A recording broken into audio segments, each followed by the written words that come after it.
Hello, this is DrPaulCottrell, and I'm going to be doing a video on part two of biological weapons in foreign policy. This is a multiple video series that I will be doing.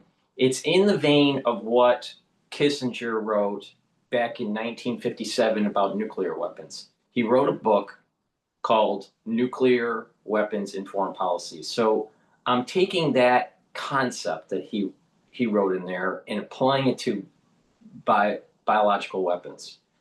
And so I'm using the table of contents in his titles and revamping it for this talking series to give a better perspective on how to use biological weapons in foreign policy and what are some of the thoughts that need to be pondered about in terms of foreign policy. Now, the first part that was published a week ago was the challenge of the biological age. It comes under the part series, the problem of survival. Now, so take a look at part one if you haven't seen it yet. This video is going to be titled The Dilemma of American Security. Now, this section is pretty big, so it's going to be divided into two parts. So you'll have part two and part three for this particular section. So the dilemma of American security. All right, so we're going to, this part of the discussion is going to be divided into 6 parts, 6 sections, subsections. The impact of biological weapons on security policy, the critique on retaliation in biological attack, the need for strategic flexibility, psychological and strategic challenges, geopolitical context, and moral and practical considerations. So we're going to be talking about the first 3 sections today, first 2 sections today. The first 2 sections are pretty long. All right. So let's start with the impact of biological weapons on security policy. Before we do that, please make sure you subscribe to all the channels that I have. I have 4 channels on YouTube, Brighteon, Bitchute, and Rumble. You can also help support the work that I do by donating. You can donate on my website, the-studio-reykjavik.com. You can donate through Stripe, PayPal, or buy me a coffee. You can also be a paid member to my Patreon channel. I do all these videos for free. So it's through individuals supporting through donations, sharing the links, asking your social media to follow me. You can also follow me on X and on GETTR. And purchasing the great products that I have on my website. So take a look at those products and pay attention to some of the other videos that I do, and I tell you how to stack these different products to help with your health journey. So let's continue with this. So under the section impact of biological weapons on security policy, there's low barriers of entry. All right. In nuclear weapons, there's high barriers of entry. I discussed this a little bit in the previous video. Now, in nuclear weapons, you have to mine uranium, you have to centrifuge it and purify it, and eventually, you can build a bomb, right? But then you have to have a delivery system. So you have to have a lot of infrastructure, a lot of know-how, and it takes time to build it. In biological weapons, the barriers of entry are much lower in terms of the amount of money you need and the amount of infrastructure you need. You need a biotech industry. You need to understand molecular biology and biotechnologies. But to get these types of machines to be able to do genomic manipulation, CRISPR technologies, these things are much easier now to get into. And so the barriers of entry for anyone, state, terrorist group, or even a lone wolf, are much lower than, let's say, nuclear weapons. So the barriers of entry are very low in relative terms. Now, you can have a state actor, let's say Iran. You can have, rogue actors, let's say within a particular country, maybe there's some sort of sectarian um, um, division that's taking place, and there's a terrorist group that's starting to take hold, and people within that terrorist group or sympathetic for the terrorist group have biological understanding, have biological technologies they can manipulate, or they procure by just purchasing these agents. So you have these rogue actors or terrorist groups. Then you have the lone wolf. All right. Now, advancements in AI can speed up the evolutionary process of these biological agents. All right. So in the olden days, before, let's say, computer simulations and the speeding up of mutations and using AI, let's just say in the olden days, you would look at, let's say, a biological system and try to select a certain feature that nature created. Let's say a pathogen that causes hemorrhagic fever, all right? Some sort of hemorrhagic disease. Nature created it, and now you just purify it, or you just create large quantities of it to use as a biological agent. Then, over time, with understanding how to manipulate genomes and how to do serial passage and selection of certain properties within the laboratory, you can enhance. You can attenuate, you can enhance. There's different things that you can do with these pathogens.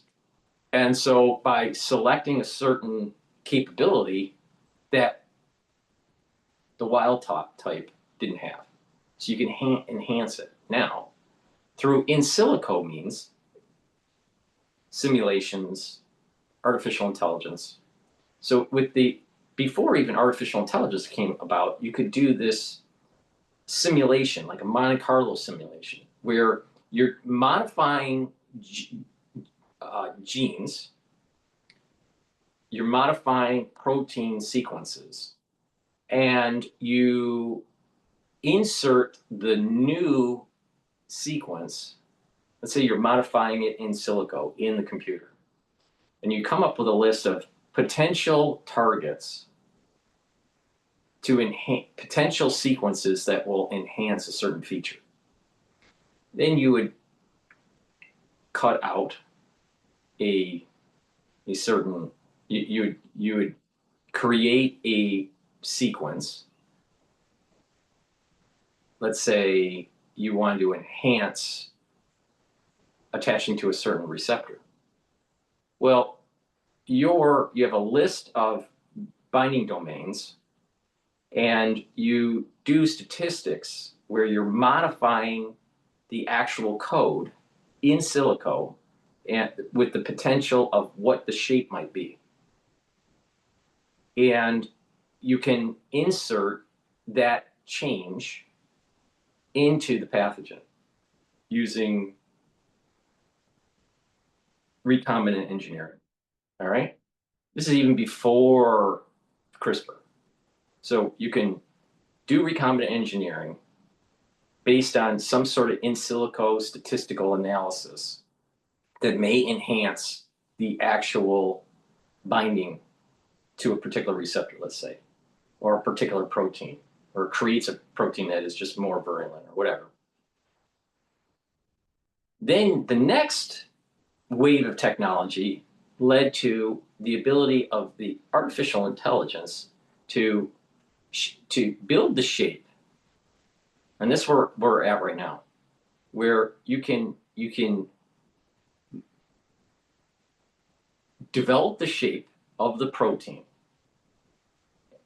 right? And you have in a library what the target is, let's say a receptor or another type of protein. So you can take the wild type shape protein sequence and have different software. In the case, AlphaFold will do it, but there are many different ones. There's the Swiss model will do it too. But you can take this shape and the sequence of the protein, and it will create this shape or possible shapes, because the shapes of the proteins can change based on cofactors, based on pH levels, so it kind of shimmers, right? In reality, these proteins aren't fixed, they kind of shimmer. And if they're close to something or away from something with a certain type of concentration or pH level, sodium levels, exterior of a cell, interior of a cell, different environments will cause the shape to change. Cofactors will change the shape. So this, and then if it's in its environment, it actually shimmers, kind of just moves. It doesn't stay static. All right, so you can model that. You can model the static part of it or the shimmering part of it. You can model with the cofactor, right? So you can use software to get the shape from the wild type. Then you can use other software to analyze the docking of it. HadDoc is one software. There's many softwares that can do this, but you can dock it and do pull tests. So docking and pulling tests. And you get different values based on where that docking will be. And it will also determine within that shape of the protein if there are other docking areas to the target. Maybe just not one docking. And when you test around the target, you may find that you have low affinity to, let's say, the right side, but high affinity to the left side. So when you have high affinity, there's more probability that that's where it's going to go to. But you may have lower affinity for binding. And with that low, depending on where it's binding, it may or may not provide or prevent some sort of cascade effect. So if you're trying to build an agonist, you want to provide some sort of downstream effect. If you're trying to provide an antagonist, you want to prevent the downstream effect. So depending on what you want to do, depends on what you're going to run with this AI simulation. So you have, this evolutionary aspect of the technology on what can be made. Back in the olden days, it was select what was already in nature and purify it. Then there was manipulation in the laboratory through some sort of, running the experiment multiple times, getting just natural mutations, radiating some cells. Sometimes when you do low dose radiation, you get mutations within, let's say, bacterial cultures, and you just run that you run that out multiple times, and you might actually get something on accident of a new feature. Then you had this statistical analysis, but it wasn't AI yet, where based on the knowledge base at the time, you could change different areas of the genome, put it into some sort of recombination process, modify the genome, and then see see what you get. It's basically trial and error based on statistical analysis. Then you go into the AI world, especially with CRISPR, and you have that fine-tuning effect and the ability for these computer models to model 3 dimensions and also test binding of the target. So it's evolved. Building biological weapons, building therapeutics has evolved because of technology. Okay, so that's a key to keep in mind here. So the advancements in AI have sped up the process. See, back in the day, early days, you were just looking for something from the wild and purifying it.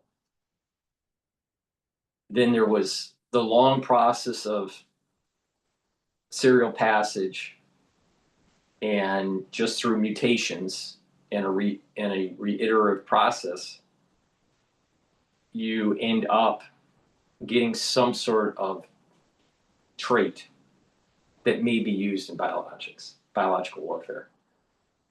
And then you fast forward to statistical analysis, doing Monte Carlo simulations, trying to find what would be the best mutations for a particular gene. But it wasn't really modeled and tested in the computer with docking. You add in the AI being able to model and dock and to reiterate.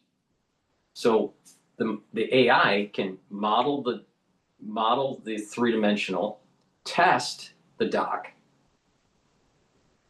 learn and when it's testing the dock and modeling, it knows the sequence, all right? Then the computer will go, okay, what if I modify a certain area of the binding domain, change the amino acid that has a certain charge. Some amino acids are neutral, negative, or positive charge. So if they change the amino acid in a certain way, it may increase or decrease. So it runs a simulation, changing the amino acid, changes the three dimensions, tests the dock, and then it realizes, oh, the previous one was better. Change again, see if it can get a better one. And it runs this thousands of times, maybe 1 million times. And it finds the best fit, the best sequence for the bind. You couldn't do that through the statistical way as efficient, and it would take many years in most cases. You wouldn't see that in the wild type method, and directed evolution would take too long to do that. So you're doing basically directed evolution, or this serial passage. I prefer using the term serial passage, but the serial passage in the laboratory, you couldn't do that in the laboratory as fast compared to in silico. And that's the major benefit of this whole Stargate system that's being developed. Now, defense and offense, it's important to understand that this needs to be in the context of offensive weapon redevelopment and defensive capabilities, all right? So we have, offensive and defensive policy stance. Now there are things called bioshields where you're developing either inoculations or therapeutics, monoclonal antibodies, and they all have their pluses and minuses to them. You may also have as a bioshield, a pathogen that may compete. Let's say you have been hit by a bioweapon. Let's say the society has been hit by a bioweapon from an enemy, either a state terrorist group or a lone wolf. But you're hit by this pathogen, and it causes a lot of death and destruction. All right, economies are faltering. People are getting sick very quickly, and they're dying off. There is you could develop monoclonals. You can develop a inoculation. You can build therapeutics against this pathogen. Either if it's bacterial, then an antibiotic. If it's fungal, antifungals. But the point here is or antivirals if it's a virus. But they're developing therapeutics, but that takes time. There's also part of the bioshield is developing a pathogen that actually outcompetes the other pathogen. So in other words, that you have a population that's dying off because of a release of a biologic, and you release another biologic in that same population to outcompete. But that biologic can spread faster, but it doesn't kill off as much. the death toll is less, but the infectivity is high, and you're trying to develop this you're trying to outcompete the actual biologic that was released. Depends on what it is. Now, if it's bacterial, if it's a bacterial release,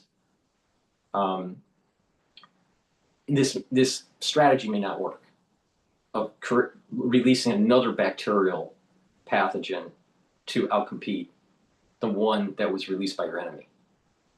But this strategy might work with viral pathogens.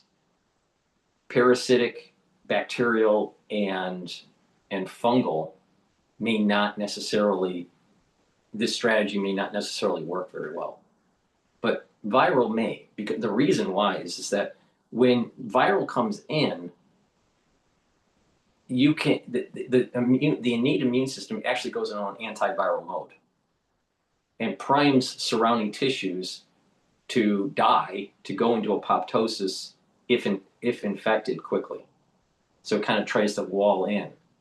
Now you have some of this kind of capability for other pathogens because of the toll-like receptors on these cells. They do signal to go into an anti-pathogen state, but it's more robust with viral. You're using your natural killer cells and macrophages, right, to kill off some of these other pathogens. So part of the bioshield here, especially with virals, is to try to outcompete. But it's not a great strategy to do. But it may be one of the early strategies if you don't have any other options. All right, now retaliatory measures. Now you got to remember, this is in the stance of, in the stance of offensive and defensive. So, now when you do a retaliatory measure,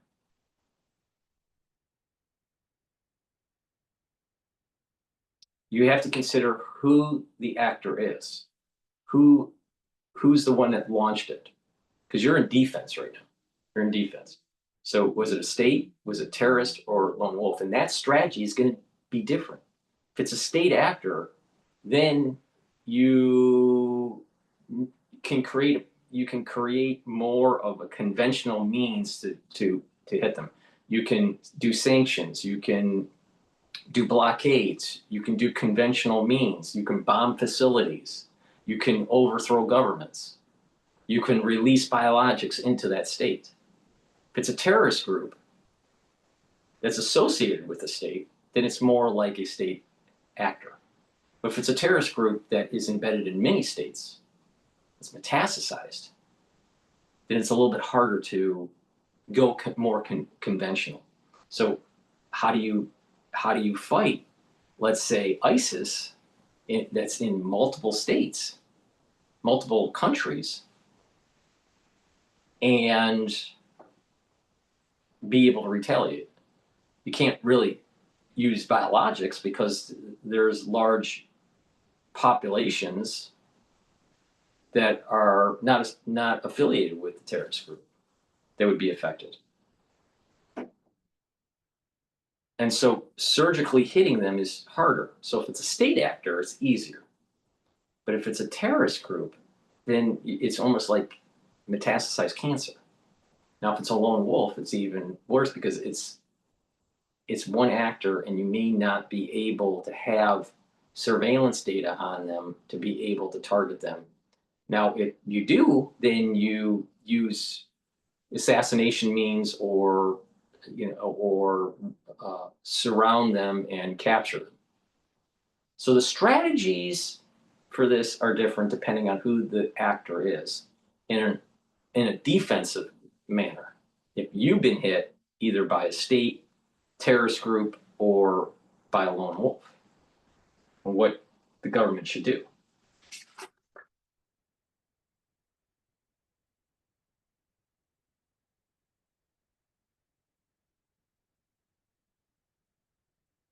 Now, what I want to, I will go into offensive and defensive attacks in the next section here.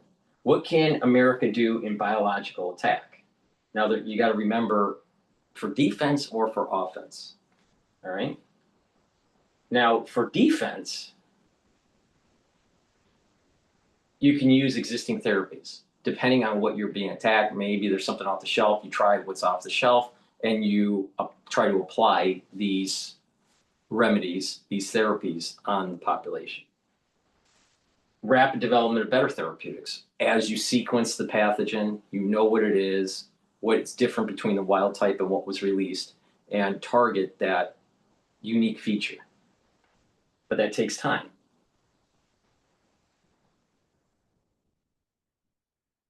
You have to sequence it and understand what the differences are. So time is ticking, and the spread of the biologic is happening in your population as you're trying to treat. This is part of the reason why the national security state needs to know the potential biologics that are being developed by either certain rogue actors or states, certain state sponsors, and having an intelligence agency to be able to understand what's going on. Very similar to what was going on during the Cold War, where the CIA was trying to get information on what the nuclear development capabilities were for the Soviet Union and even for China. But we need that kind of capability of understanding what the biological development capabilities are, let's say in Iran or the Soviet Union or in China. Now, so if you know what they're developing, then you can have a bioshield against the potentiality of them using that sort of capability. If you can get their sequence or you can get the pathogens that they're working on, then you can work on therapeutics and on monoclonals or inoculations that will be able to fight against the potentiality of your enemy, state actor, terrorist group. It would be hard to understand what the lone wolf is, but having something already pre-developed before your enemy is releasing it. That's the key here. Now, offense, now we can do offensive capability. What would be some of our offensive capabilities? Well, we can do, now this is under the retaliation section. The United States can do offensive and defensive capability with biologics. The defensive capability is very simple. Pre-defensive capability before a biologic is released, having that capability to weather that storm because you have some sort of intelligence that your enemy has a certain type of pathogen. So you prime the immune system against that biological release based on intelligence or what you've been able to procure from their laboratories. Another aspect of the biodefense is being able to, if something is released, understanding the dynamics within the society and rapidly deploy some sort of shield. But that's after it's been released. So there's pre-release capability for biodefense and after the release, post-release biodefense capability. But in terms of offense, you can be offensive after a biological attack, or you can release it before your country has been biologically attacked by a state actor or a terrorist group. Now, the lone wolf, once again, is hard to know. It's like a black swan kind of situation. So let's keep in mind that offensive capability can be post-release or pre-release by an adversary. So retaliation with economic sanctions. So let's just say that we are thinking that Iran is going to release a biological weapon. We have high confidence in this. Let's just, in theory, let's say that's the case. We could do sanctions to try to cut them off, to prevent them from doing it. All right.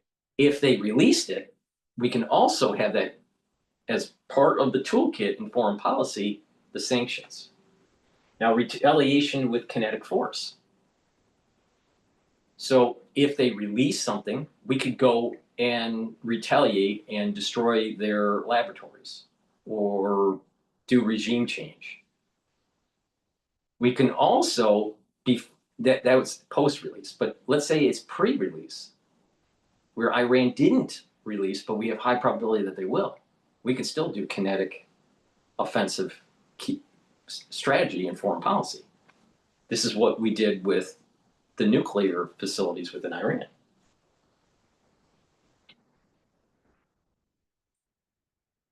Now, what if the terrorist group or lone wolf, what if we're dealing with terrorist groups or lone wolves, what would be our offensive capability? What's in the toolkit for foreign policy? So in this case, it depends on what the intelligence is at the time. If it's a lone wolf and you don't have too much intelligence and you don't know where the laboratories are, you don't know where the manufacturing was done, you don't know who did it, it's hard to target. It's hard to kill them or capture them for the lone wolf. Terrorist groups, some of them are very opaque. Some of them are a little bit more known, more belligerent, more taking a visible stance in the geopolitical realm. So, depending on what's the nature of that group, especially the terrorist group, depends on if they fall closer to the lone wolf category or if they are more closer to a state actor category. So these terrorist groups I see as kind of a continuum. They may be embedded in as a state actor, and so kinetic conventional means is higher probability, or they can be on the spectrum where they're closer to a lone wolf and it's just a small cell. And if they're a small cell and you don't know where they made their laboratories, you can't destroy it. If you don't know where they're from, it's hard to target them. So that you would have this lag period of when the biologic was released, trying to figure out what it was, you sequence it, but you don't really know who did it. And it causes a whole slew of geopolitical problems because the national security state is going to say, well, maybe it's a state actor that we know, even though it wasn't. Let's say it was a terrorist group in Yemen, all right, that we didn't know about, and they had laboratories there, and they were in a small group, and they released a biologic in New York, let's just say. People are getting sick. They're dying off. We sequence it, and we find out that it's some new mutated virus that looks like it had the signatures of genomic manipulation. The national security state might say, maybe it's Russia, maybe it's China, maybe it's Iran, even though it's Yemen with this small terrorist group. We just didn't know anything about them. But yet we have the potentiality of making the mistake that it's another state that's doing it.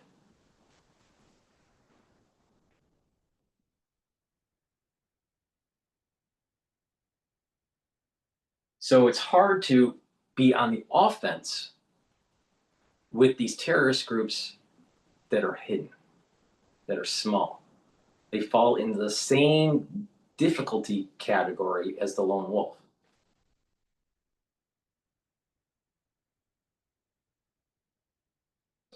So now we're looking at, we have to leverage the five eyes. And coordinate our intelligence together to try to triangulate and understand if it's a terrorist group, where it's at, if it's a lone wolf, where is that person at?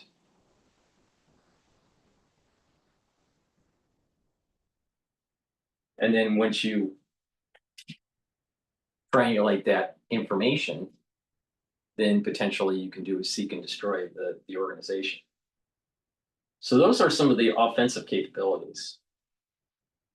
Now let's take one more level of offense, and that is the release of biological weapons as a offensive, not a defensive. Now that's only practical. Let's say there is a point in time.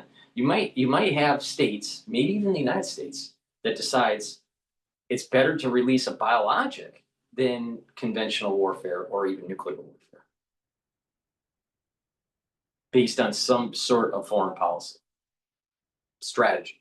All right. In most cases, I think in the Western world, it would be defense and then some sort of offensive attack on the state actor or the terrorist group, or hunting down small terrorist cells and hunting down the lone wolf. But there is the possibility in the toolkit of foreign policy where you have Western powers doing the first strike, having first strike capability using biologics.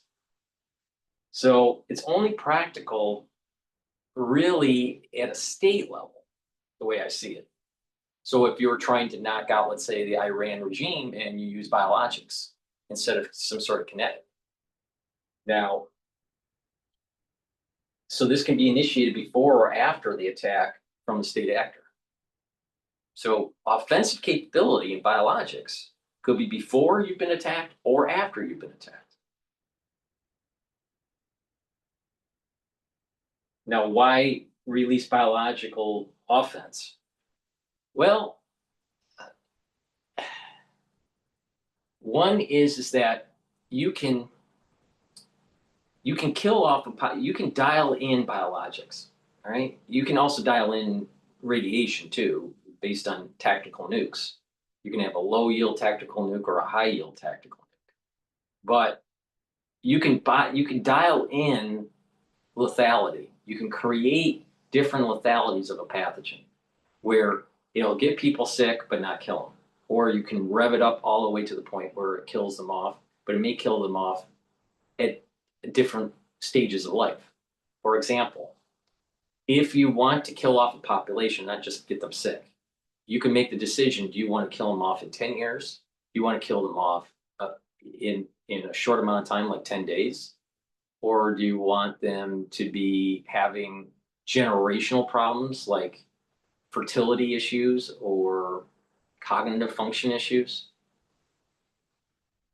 and do a soft kill where it takes a generation? You can dial this in. All right. Now,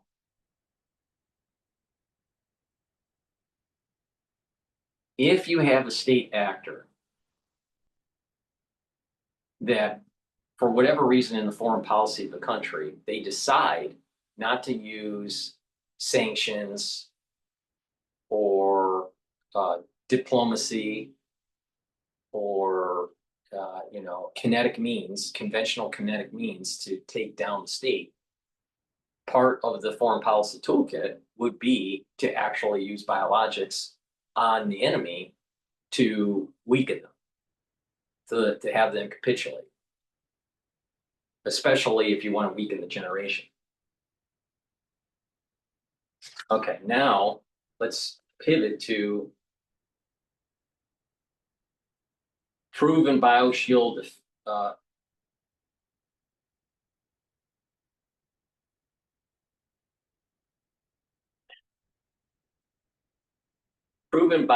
efficiencies to released agent, or efficacies, I'm sorry, efficacies. Proven bioshield efficacies to release agents. Now, if you release if you release a biologic for an offense and you want to hit a state actor with biological warfare, and you are doing first strike strategy, you have to make sure that you have your bioshield that's been proven. Because there is a reflexive property that happens.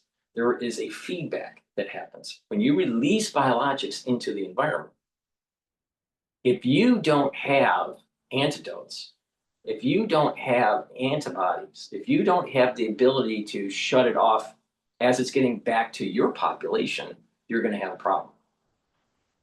See, before you release for first strike, or even offensive strike, biological offensive strike, you got to make sure that whatever you're releasing, the bioshield is working and that there's no negative externalities, because you're putting something into a complex system and there's going to be a feedback of reflexive property that takes place that leads to the potentiality of your population getting sick. So you're going to need to have proven bioshield capability. The problem is that if you look back in 2020, with the release of SARS-CoV-2, the bioshield capability was not as robust. So having proven bioshield capability is really important. Now remember, bioshield capability involves different types of modalities, therapeutics, monoclonals, inoculations, the potentiality of releasing another type of pathogen to out-compete the one that's going to be released. So there's different ways to do it, and they all have their own efficacy. Now, so if you're going to do a first strike, you got to make sure that your bioshield is proven, especially with the power of numbers. You'll notice that when you do these like biological tests at a low level, at a low, let's say, sample size, let's just say a few thousand, you may seem to be getting the results that you want. But when you take it out to the masses, when you start looking at the system in terms of millions or billions of people, there are dynamics that happen that you would not be able to capture within the laboratory, within a closed testing system. And this is what I call the power of numbers.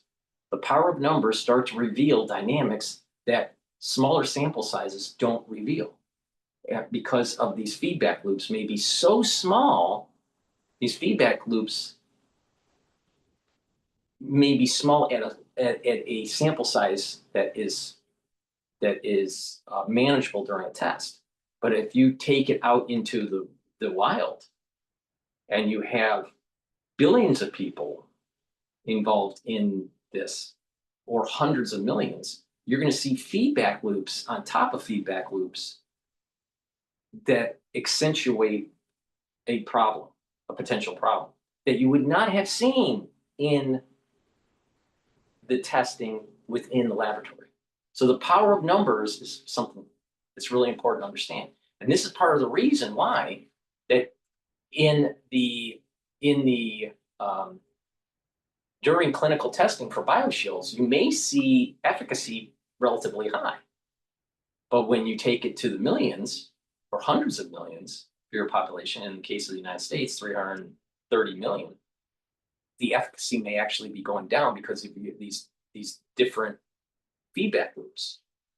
And if out of every 30,000, there's one that has, let's say, a vascular issue from the bioshield, then you take it out to, and if it's just linear, it's not linear, or there's feedback loops, positive and negative feedback loops. But when you take it out, and assuming it's linear, then you're talking about millions of people dying, millions of people having this kind of adverse reaction. So there's a power of numbers that's happening on top of, especially within inoculations focused on only one epitope within such a large population causes further dynamics that I think that are problematic.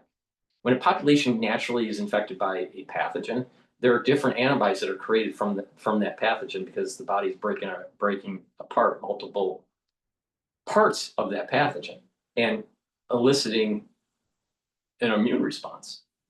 But if you're doing an inoculation, typically you only have one epitope. Now, there's some inoculations you may have 2 or 3 epitopes, but in most cases it's just one. So if you inoculate the whole population with just one epitope, it's not as robust as a society that has many different epitopes and many different segments of the pathogen. And so there's a better herd immunity effect with natural infection versus one epitope inoculations. All right, now, what's another reason to release biologics as an offense? To reduce the population of the enemy, to do either a slow kill or maim, or a fast kill or maim. So you can slow kill or maim, or fast kill and maim. If the state actor, if the state actor attacks, then the question is, what do you do? Well, you can do nuclear retaliation. You can do complete state destruction through conventional means.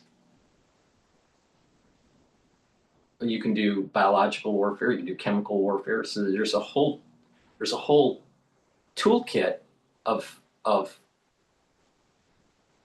tactical means to offensively attack a state actor.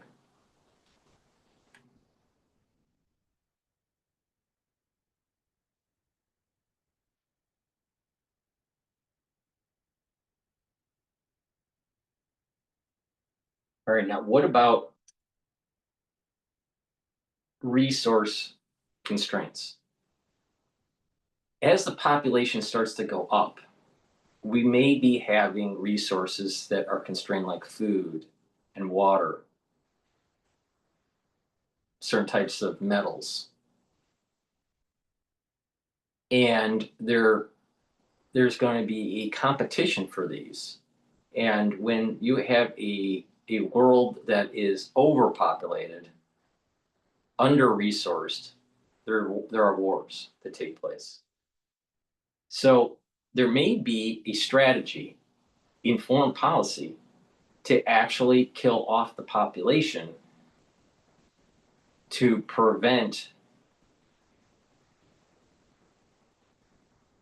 global chaos because of this resource constraint.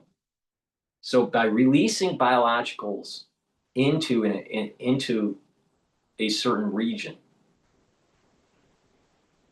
I didn't get that. Could you try again? When releasing biologics in a certain region, you're going... Sending to Paul's iPhone. What?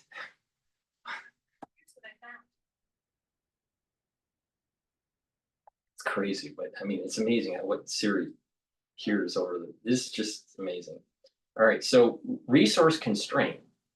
See, we can release biologics in a certain region, and that could do a slow kill of the population. I was mentioning this earlier, where you can release and you can affect a whole generation with a slow kill.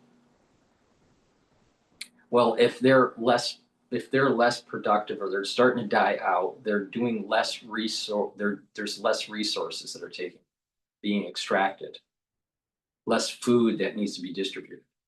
All right. So it may be a strategy to actually kill off the population. All right. So it's when you're killing off the population, you're doing this. You're slowing down, you're reducing the drawdown of these resources, food, water, minerals, whatever. Now, another reason is economic. There's an economic reason to do offensive Remember, this is in the context of offensive release of biologics. Reduce state competition, reduce the different countries competing with each other. So if you want, let's say, to knock out Iran, so there's not a competition between Sunni and Shia. Releasing biologics may be a part of a foreign policy.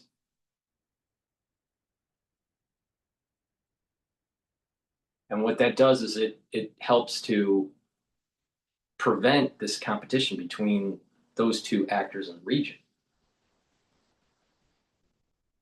Now, in the case of China, where they're economically growing and potentially causing hegemonic disruption with the United States, it may be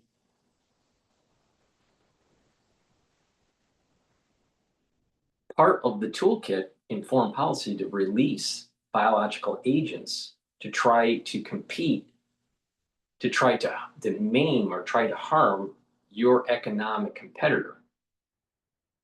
If you take the stance, let's say from China's point of view, all right, that they want to supersede the United States and knock out the United States, they could release biologics in the United States to try to weaken us. So they would be gaining economically and militarily.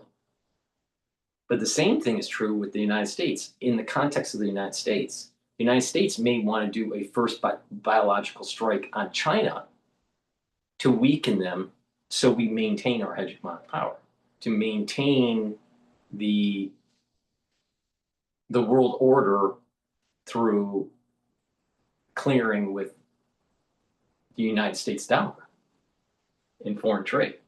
So economic considerations may be part of the reason why you would use biologics in warfare as a first strike.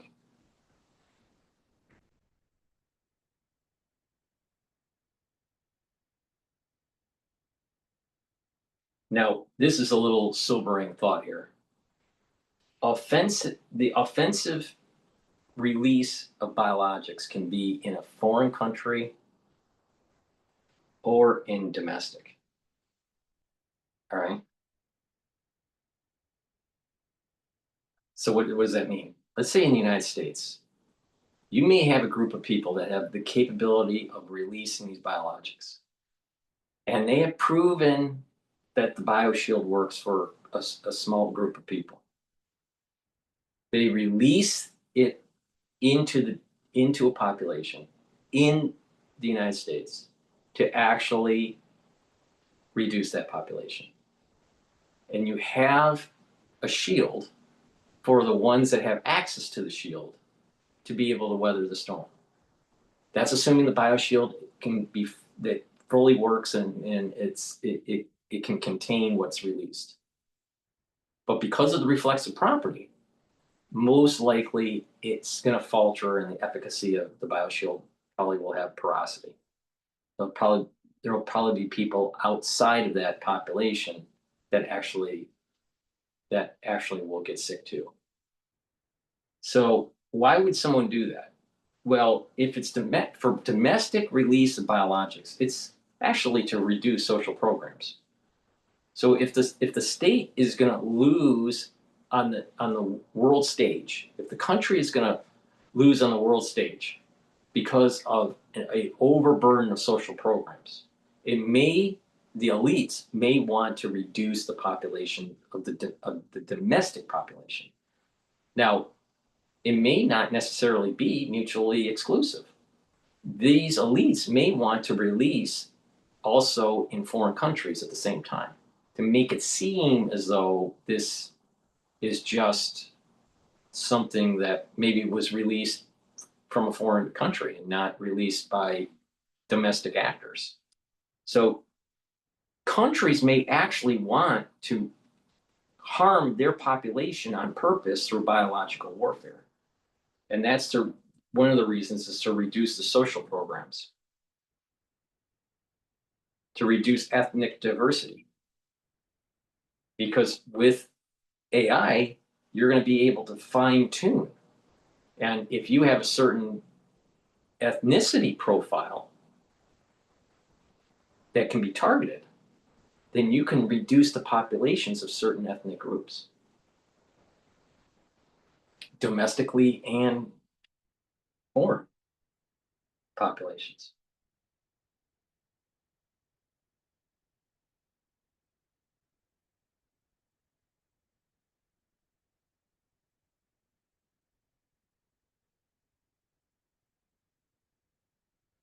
Now, what's also interesting is this capability where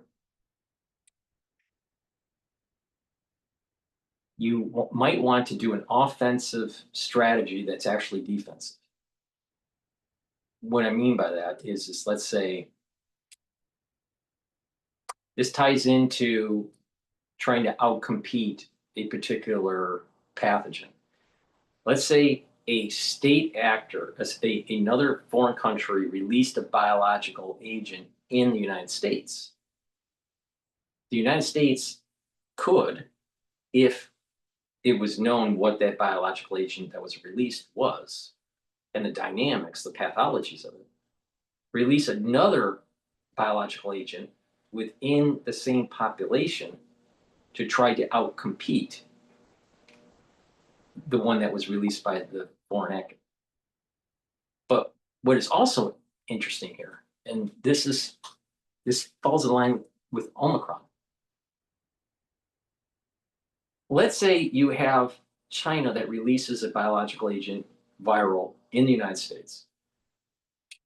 Then you could actually take a lesser version of it that's released. Let's say this kills what was released by China in this example kills within 30 days. Let's say it's viral. And it kills, let's say, 10% of the population, 30% of the population. But it's within a 30-day window. What you might want to do is that you can attenuate what was released. Use AI and actually weaken the lethality of it, but increase the transmissibility. And by doing that, you're actually producing antibodies in the population at a faster rate than the actual kill ratio. So it's taking 30 days. Let's say it has an R, let's use some examples here. So let's say it's viral, released from China, put into the United States. 30 days later, there's 10 or 20% of your population that's been infected die off. And let's say it has an R value of, let's say, 3. R naught value of 3. So if it has an R naught value of 3, you can sample this out of the population, isolate it, sequence it, attenuate it, and you re-release, but using artificial intelligence, where it adds to the probability that it will have a high R naught value, let's say of 5 or 6, but lethality level of only 1%. So instead of a lethality level of 10 or 20%, it only has a lethality of 1%, but it can transmit through the population at a much faster rate. So by doing this and releasing it into the population, you have created a bioshield around what was released by China. So you're actually hitting your population with a biological weapon, but it's also being used as a shield because it's designed to have high transmissibility but low lethality.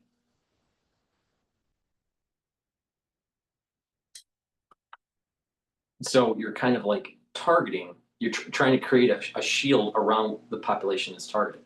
Another really interesting aspect to this is that if you know that there is some sort of profile, genetic profile, that the biological agent that was released by China is using some sort of unique ethnic or biological marker, you could release something, and these people are this population has been attacked, right? You can release something into the population that is somewhat benign, a viral or bacterial benign pathogen that is modified to have the antidote to what they just released. Let's say it's a receptor. Let's say it's a certain receptor, and it meets that receptor for the to have the high lethality. Well, if you have something in the population that is an antagonist to that receptor, you're blocking it. You're blocking that pathogen. So you can release something totally different. Let's say they released a virus. You release into the population a bacterial infection within the water supply. But those bacteria have been genetically engineered in such a way where it produces an antagonist to a certain receptor to prevent the biological agent from that was released by China from working further with those patients or with that population. And that way it acts as kind of like almost a bioshield and an antidote at the same time, but you're releasing a biological agent into your own population to try to target it. Now, another thing is that, and this is a little bit more on the darker side, what happens when you know that there's no solution, no antidote from a biological agent that was released from China, and it's a slow kill generational issue where it prevents fertility, it causes, let's say, cardiovascular problems or brain function issues. There is the capability of, okay, if designing biologics that actually target the individual that has been infected, but it's a slow kill, to actually speed up the kill, to get them out of the population, because they may have some sort of property from the biological warfare that you don't want to be part of the germ line. So you have somatic cells and germ cells, right? So you have these cells that will divide as you grow older, right? But they're not part of the germ line. So if there are mutations in your somatic cells, it's not going to be passed on to your kids. It's only in you. So if you're hit by a biological agent and it's affecting your somatic cells, it's only going to affect you. And if it's mutating and you can spread it, then you can get other people infected. But it's only attacking the somatic cells. But if you have biologics that actually get into the germline and affect the germline and mutate the germline, then future generations from the ones that have been hit, let's say ground zero, the ground zero generation, generation zero, right? And they start to procreate, they're procreating, and future generations are going to have this biological agent mutation in their germline. Well, you may want to kill off, in some cases, you may want to kill off these people that have been mutated with their germline to prevent future generations from actually getting it. So the point here isn't to discuss like the horrors of biological warfare, but to come to the cold reality that decisions may be needed to be made that have offensive and defensive capabilities to kill your enemy, but also offensive and defensive capabilities to actually protect the germline within your population. And I think a lot of people aren't like really thinking like, this is the reason why I kept on saying, if you don't shut the biological labs down, Pandora's box is going to be opened up. You can't put it back in. You can't put the genie back into the bottle anymore. And it's only going to get worse. And so now you have an arms race where you have state actors needing to do biological warfare development. The United States are going to need to do it. There's going to be an arms race with it. There needs to be bioshields that are created that work sometimes, may not work. There's reflexive properties that could cause black swan events that maim and harm the population and the genome of the genomes of germ cells. It's bad enough if it's the genome of your somatic cells, but it's really a big problem if it's genome of the germ line. And so when that happens, you may need to have as a foreign policy strategy to eliminate or pull out of the population these ones that have been affected by the germline. Or somehow, some way be able to reverse it. Now, I don't know how that would happen. How you would be able to reverse a germline that's already been modified by biologics. That capability isn't there yet. In theory, you would be able to use some sort of CRISPR to be able to get it, but you'd be off. There's so many. The problem with CRISPR at the moment for therapeutics is there's a lot of off-target hits. So it may find a sequence that's close and then insert it, but that's not where you want it. It's putting it in a different area. Now, it may be benign, maybe in a non-coded region, or it may actually make things worse. So being able to cut and paste through CRISPR, because there's so many off-target hits that it's not prime time for therapeutics. Now, if they can make that better, and it can the specificity and very low off-target hits.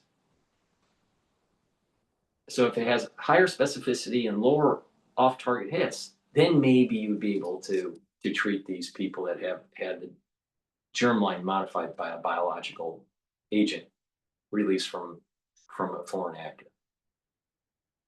But we don't have that capability yet. That's all sci-fi right now. So, but we do have capabilities of targeting people's genomes. We do have capabilities of targeting people's germlines. That's not sci-fi. Being able to reverse it is the problem. So in the context of foreign policy, what does someone do in an offensive and defensive strategy? And it's not just foreign policy, it's also domestic policy.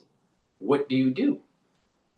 Again, you can use biological offensive capability on your own population if you want to reduce the population, or you want to not have them pass on their mutations from a previous biological attack from a foreign actor, on top of offensive capability to use biologics against a foreign enemy like China. But when China knows that you're doing this, and we know that China's doing it, then there's an arms race. Now there's some, I would say that there are common themes of what type of pathogens to develop. And so there's these categories, you know, respiratory seems to be a big one, hemorrhagic seems to be another big one. The ability to do a fast kill or a soft kill strategy, that has another set of categories of biologics. But these are really sobering things to think about here. That there's an arms race now, but it's a quiet arms race. And then you add in the barriers of entry are low, where you have terrorists being able to do this stuff, or a lone wolf to be able to do this stuff. Then you have a problem. The lone wolf or the terrorist group may think that they have an antidote or a bioshield and they release it. Maybe their bioshield works. What do you do? What do you do? And you don't know where this terrorist group is. So then it adds into the erosion of constitutional civil liberties being eroded. There is an expansive emergency provision by the executive branch, and there's this it's almost like perpetual war that takes place. So you're talking about constitutional republics and their institutions being eroded by a terrorist group or a lone wolf that you may never ever find. If they were smart, you'd never be able to find them. State actors, you'll eventually be able to get them, either through conventional means or unconventional means. But it adds to this when you're introducing something that's modifying the genome for future generations because it's modified the germline. What do you do for that population? Do you ostracize them? Do you put them on an island? Do you kill them off? Do you kill them off through just shooting them? Do you euthanize them? Do you do some sort of covert operation with biological warfare? What do you do when you have that situation? Because we may be going into that type of situation, or we may already be in that situation. Because remember, biologics can be fast kill, biological warfare can be slow kill, or no kill, just maim, just harm, just cause some sort of disruption where you still live, but future generations start to devolve. So you have to keep it in, you have to have all these really horrific ideas put into the discussion of what should be the foreign policy of biological weapons. So the thing is how do we de-escalate this? If we want to try to, if the arms race of biologics is happening, which I think it is, if the arms race is happening, how do you stop it? The barriers of entry are low. Nuclear, just like there was nuclear proliferation and trying to, reduce nuclear proliferation through having different agencies looking at what you're doing.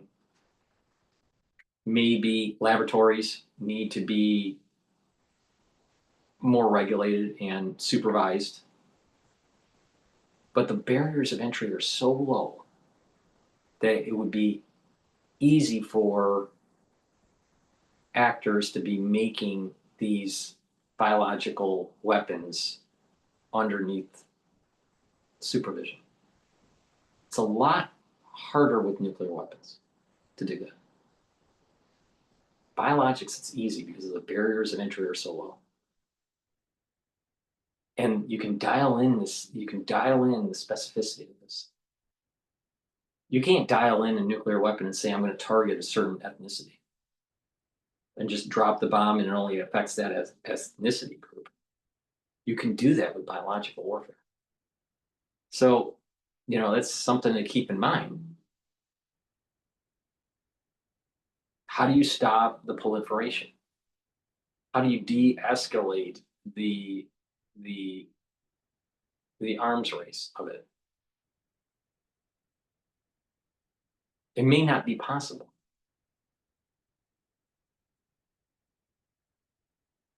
If you have agencies that are looking at what different countries are doing, all right, then maybe you are preventing state actors from having arms race with each other, but there's no way to prevent a lone wolf. There's no way to prevent a terrorist cell from doing it.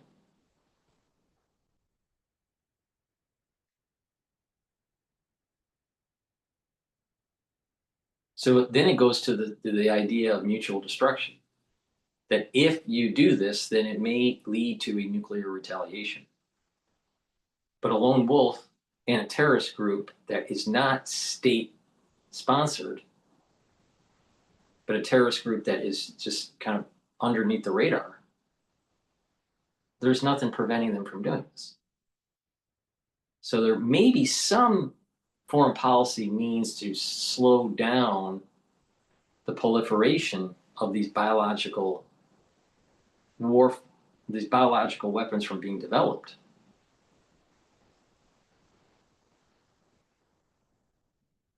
By some sort of economic pressure, some sort of mutual assured destruction. But when you use AI and the ability to build these weapon systems, these biological weapon systems faster, that is something that is radically different with the current foreign policy architecture. That's something different because of the speed of development.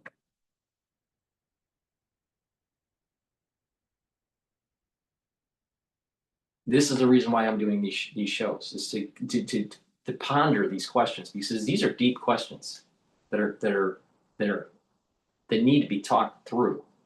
And some things are really sobering to really think about. It's like, if you are as a decision maker, do you or do you not launch biological weapons on your own population? Now, it is too simple of an idea to say, oh, no. But what about if a state actor, what if a state-sponsored release of biologic into your environment causes harm and you need to release another agent to try to save others based on trying to box in the spread of that foreign released agent, and you try to outcompete it? Or if you know that released agent from that foreign actor is modified the germline of your population, what do you do with that population? Do you allow them to procreate? Do you allow them to live? What do you do? What do you do? It's not so simple. It's like, well, don't do anything. Really? Well, everything has a plus and minus. You're allowing them to live, but you're affecting future generations because of the germline effect. So there is no real good solution. There are only bad solutions. Or if you know that there is an escalation of biological warfare and you're starting to do biodefense, like some sort of bioshield type thing, then you are doing gain of function research for that biodefense, and an accident could happen where you're releasing these gain of function pathogens.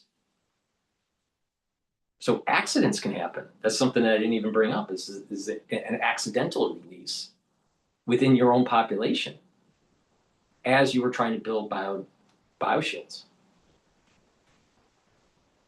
And what do you do then? It's released, you don't have a bioshield or an effective one, and it's affecting the germline. What do you do then? So it's dangerous. The barriers of entry are a lot lower than nuclear weapons. And the reflexive property, the feedback loops, because of biological systems, it's far worse than nuclear weapons in future generations. Now, people would say, well, you can radiate a population, let's say they survive and it affects the genome. That's possible. Yeah, that's true. That's true. That's true. But radiation as a weapon doesn't mutate. It can mutate your genes, but it itself doesn't mutate. The weapon doesn't mutate. But when you are releasing something, it's mutating. It has a certain feature. You test it, you simulate it, and you think that when you release it, this is how it's going to act in the the general population or in nature when you release it. But over time, maybe it's years, maybe it's months, but over time, it evolves. It may attenuate and die out, or it may become more virulent. It may become more pathogenic. It may be supercharged compared to what you originally intended. There can be properties that you just didn't see during the testing phase. You thought that, well, it's moving in this direction, but then it should die off, or it'll slow down and reach some sort of S-curve. And be stable in the population, stable in the environment. But what if not? What if something happens, something totally unexpected? So it's a combination of a black swan and maybe a dragon king. If the data was showing there is this potentiality of it moving in this direction, but it's low probability, then you got a dragon king. But if all your testing is showing that it's not going to happen, right? And it does happen, then you have a black swan event. So these are things that a lot of people aren't pondering about. Oh, we just went through the crisis and everything's copacetic. Wrong. Because there is this arms race with biological weapons. Now, my biggest concern is China and terrorist groups that are not state-sponsored. China is more like a Cold War kind of situation with arms race, with biologics. All right? They're going to go there, but both sides, the United States and China, because of the dialing in and the slow kill compared to nuclear weapons, the chances of releasing or using it as some sort of strategy, foreign policy strategy, that probability of actually implementing them and using them is much higher than nuclear weapons. Much, much higher. So, but if it's state actor, you know the enemy, you can decide if you want to use biologics on them or conventional means or nuclear means. That unknown terrorist cell group, that's scary. Because how do you attack them? How do you hunt them down? How do you find them? Could you find them? Maybe eventually, but it's going to be more problematic. If you know it's coming from China, you know what to do. You have blockades and sanctions and maybe even nuclear detonations, whatever it is, biological release. You know who the enemy is. But when you don't know who the enemy is, what do? Then you're always on the defensive. It's all about the bioshields and everything. And if you can't find the enemy, if you can't find a terrorist cell, then they may release something again. And so there's an erosion of constitutional principles. There's this ramp up of the national security state and a surveillance state. So being able to de-escalate biological weapons and reduce the chances of biological war is really important. This reflexive property and the speed of AI with biological weapons is a really important feature that is different than in nuclear war. The speed of development, the specificity of the targeting, the dialing in of the lethality, and the positive and negative feedback loops of just Mother Nature. You don't have those variables with nuclear weapons. And I'm very concerned about it. And that's the reason why I'm doing these, to just kind of ponder about, like, well, wait a minute here. It's not just the enemy. You may have within your own country people that have means to develop and release these weapons on the domestic population to target them, to whittle them down, to reduce, but you have to be very diabolical to be doing that. But as a society, and as an overall society, we need to be talking about this. But also policymakers, policy gurus need to start building a architecture, a foreign policy, to be able to defend against this potentiality and how to de-escalate it.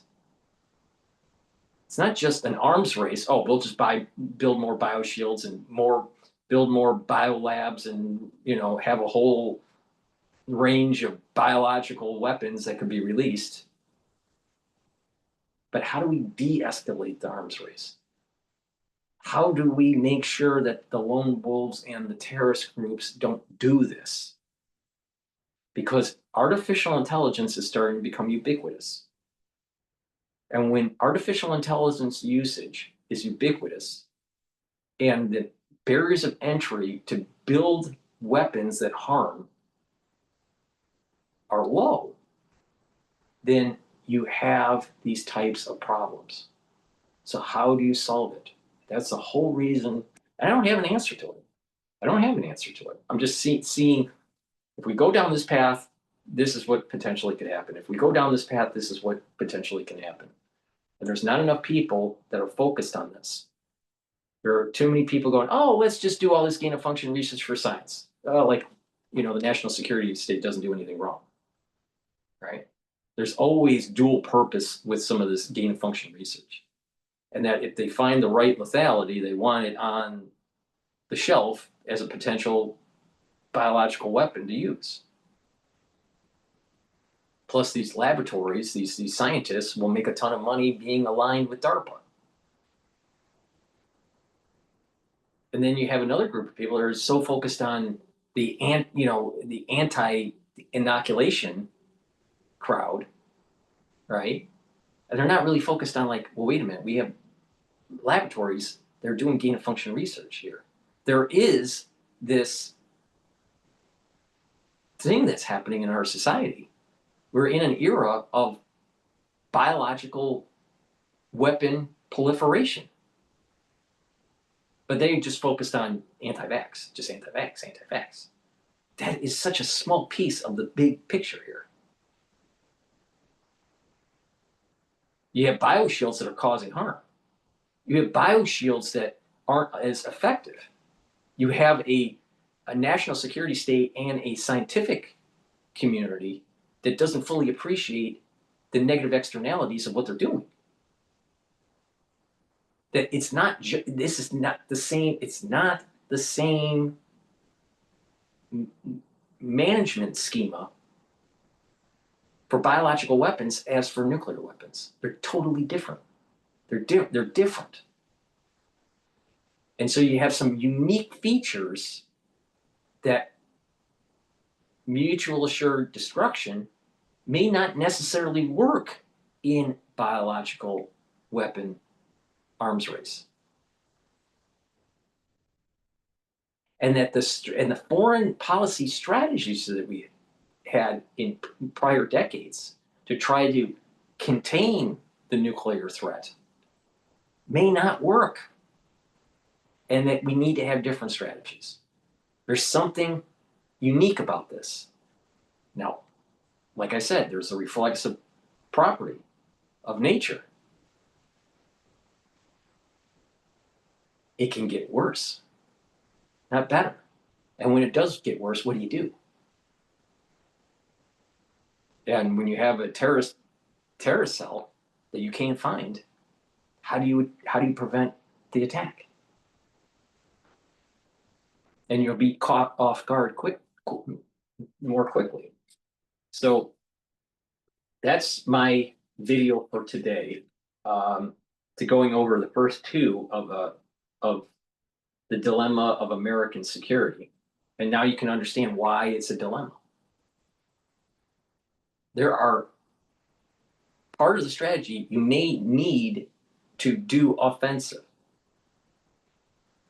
Part of the strategy maybe you do only defensive. But there are also situations where you're going to be in a society will be in a point where they may need to consider using biological weapons on their own population.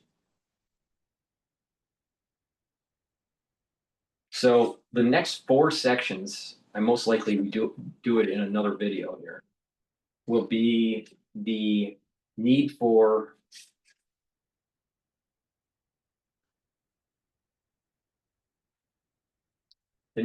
a strategic flexibility, psychological and strategic challenges, geopolitical context, and moral and practical considerations. So thank you for listening to this video. I know it is a sobering video, but it is a video that we need to really think about as this proliferation of biological capability is happening. They're scientific and they'll help with medicine, but there's also this dual capability of destruction and harm. And it can be dialed in, and there's a reflexive property where it can get worse. The bioshields may work at a certain time and then all of a sudden they don't work. Or the bioshields cause other negative externalities, like immune system issues or other pathologies. Or you make the decision, the hard decision, that you build a bioshield, you know that there are negative externalities 10 or 20 years down the road for the population, but you prevent people from dying in that first 2 years from the release. What do? Which way path do you go? Let's say you're a decision maker and you're at the table. Let's say you're the president of the United States, all right? And you're at this decision and your experts are saying, the bioshield doesn't work very well because it may harm most of the population that takes it after 10 years, and they may have cardiovascular issues. They may start having heart attacks and strokes at an earlier age. But if you don't do the bioshield, then 15 or 20% of your population is going to die within a year. What do?